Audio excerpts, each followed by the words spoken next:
Olá a todos, eu sou o professor Chico e hoje vamos discutir o que é um sistema isolado de forças externas. Primeiramente, vamos caracterizar o que é um sistema dito isolado de forças externas. O sistema é dito isolado de forças externas em três situações. A primeira situação é trivial. O sistema é dito isolado de forças externas quando não há forças externas atuando. Essa é a primeira situação. Uma outra situação que caracteriza o sistema como isolado é: há forças externas, porém a resultante dessas forças externas é igual a zero. Nessa condição, o sistema também é considerado isolado. A terceira situação é: há forças externas, porém o seu valor é muito pequeno quando comparado com as internas.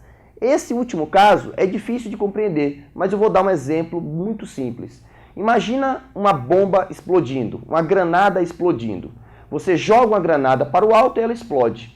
Há forças externas? Sim, a força-peso é uma força externa. Porém, a força interna responsável pela explosão tem uma intensidade muito maior que a força externa, que é a força-peso. Nesse caso, o sistema também é considerado isolado. Nas três situações, ou seja, na primeira, quando não há forças externas. Na segunda, quando há, mas a resultante é zero.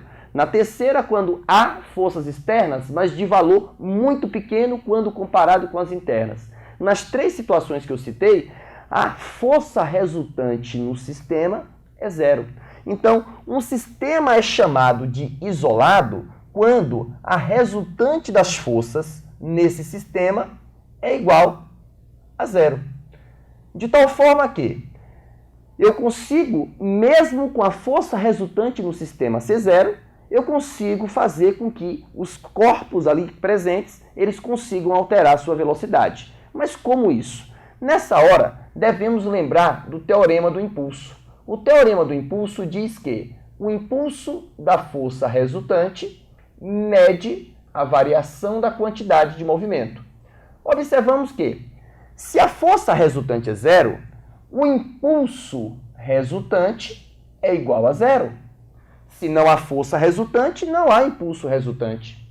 A variação da quantidade de movimento, por outro lado, pode ser expressa como sendo a quantidade de movimento final menos a quantidade de movimento inicial.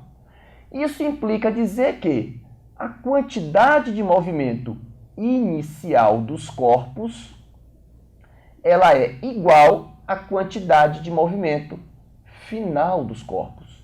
Essa é a conclusão que vamos utilizar em algumas aplicações. Então, concluindo a minha fala inicial, se um sistema é dito isolado de forças externas, a quantidade de movimento inicial é igual ao final. Agora observem, quando uma grandeza antes é igual a ela depois, nós falamos que essa grandeza é conservada.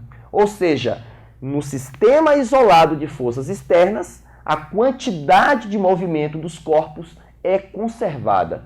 Eu sei que, num primeiro momento, isso pode parecer complicado de aplicar em situações práticas, mas verifiquem um exemplo muito simples, muito simples. Observem, suponha que você tenha um canhão que dispara projéteis. Eu tenho um canhão, esse canhão armazena um projétil e, inicialmente, esse sistema está em repouso. Ou seja, inicialmente não tem movimento nenhum. Num determinado momento, esse projétil é disparado. Quando esse projétil é disparado, eu espero que, não havendo atrito do canhão com o solo, esse canhão vá adquirir uma velocidade no sentido contrário.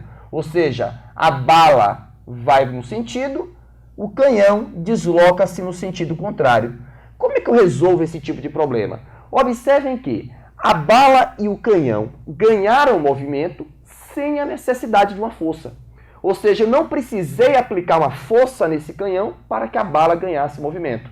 Nesse caso, eu falo que a quantidade de movimento foi conservada. Ou seja, os corpos se movimentaram sem a necessidade de uma força externa. Isso é um sistema isolado de forças externas.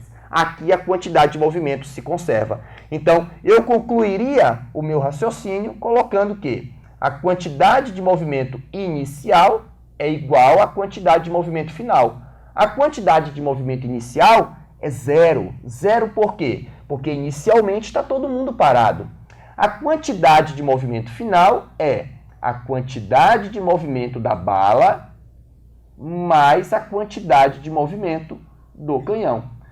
Isso implica que a massa da bala vezes a velocidade da bala é igual ao negativo da massa do canhão, velocidade do canhão. Ou seja, esse negativo expressa o fato que, se a bala vai no sentido, o canhão vai no sentido contrário. É um exemplo simples que você pode usar como referência para aplicar essa igualdade. Muito obrigado a todos e até a próxima aula.